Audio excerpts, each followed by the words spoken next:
பாருங்க, the lifeguard would not let the children அப்படின்னு சொல்றாங்க. ஸோ would வந்தாவே நமக்கு மாடல் verb தான் வரணும். ஸோ let கரெக்டா தான் இருக்கு. would not let the children to swim, நீந்தறதுக்கு விட மாட்டாங்களாம். இன்ஃபினிட்டிவ் to பக்கத்துல v1 கரெக்டா இருக்கு.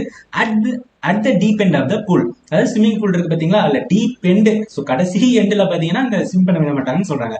ஸோ இதுக்குமே கை எங்க தான் போயிருக்கும், நோயரா இருக்குதான் போயிருக்கும். ஸோ நீங்க என்னதான் யோசிச்சு பார்த்தாலும் இங்க எல்லாமே, ஏன்னா நம்ம பார்த்த கிராமர் எல்லாத்தையும் இங்க அப்ளை பண்ணிருக்கோம் சரிங்களா. ஏன்னா நம்ம என்ன கிராமர் பார்த்திருக்கோம், ஸோ would அப்படிங்கிறது கூட மாடல் வரும்னாவே நமக்கு v1 தான் வரணும் அப்படின்னு நம்ம பார்த்திருக்கோம். அதுவும் கரெக்டா இருக்கு. டூ பக்கத்துலயும் நம்ம ரூட் verb தான் வரணும், அதுவும் கரெக்டா இருக்கு.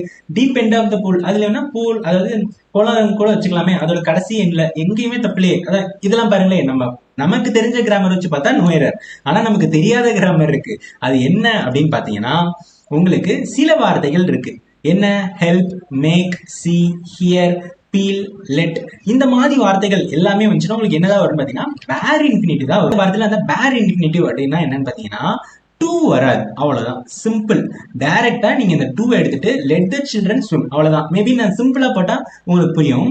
லெட் ஹிம் ஸ்விம், இந்த வார்த்தையை படிச்சு பாருங்களேன். ஸோ லெட் ஹிம் ஸ்விம் தான் நம்ம யூஸ்வலா சொல்லுவோம் சரிங்களா. ஸோ லெட் ஹிம் ஸ்விம் தான், லெட் ஹிம் டு ஸ்விம்னு நம்ம சொல்ல மாட்டோம். ஸோ இந்த வார்த்தையெல்லாம் வந்துச்சுன்னா நீங்க பேர் இன்ஃபினிட்டிவ் தான் வரும். ஸோ நம்ம ஹெல்ப், இந்த வார்த்தையை நம்ம பார்க்காதனாலே இல்லை.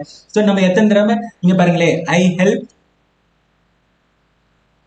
ஐயோ இது ஹெல்ப் சரிங்களா, ஹெல்ப் ஹிம் கோ இப்படிங்கிற ஒரு வார்த்தை இருக்குல்ல.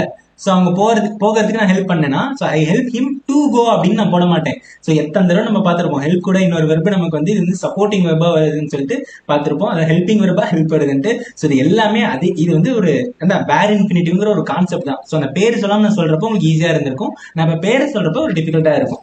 மேபி இந்த ஹியர்லாம் பார்த்தீங்கன்னா ஐ ஹியர்ட் ஹிம் சிங் அப்படின்னு நம்ம சொல்றது. மேபி இந்த மேட் இதை வச்சு சொல்லுவாங்க நிறைய.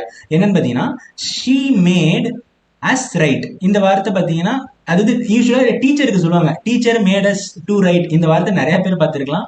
யூஸ்வலா இந்த இடத்துல டூ போட்டு தான் நம்ம படிச்சு பார்த்திருப்போம். டீச்சர் வந்து நம்மள எழுத வச்சாங்க மேட் அஸ் டு ரைட் அப்படின்னு.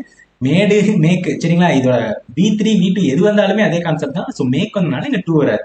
ஸோ இதுதான் இன்னைக்கான நல்ல ஸ்டாட்டிக் கிராமர்.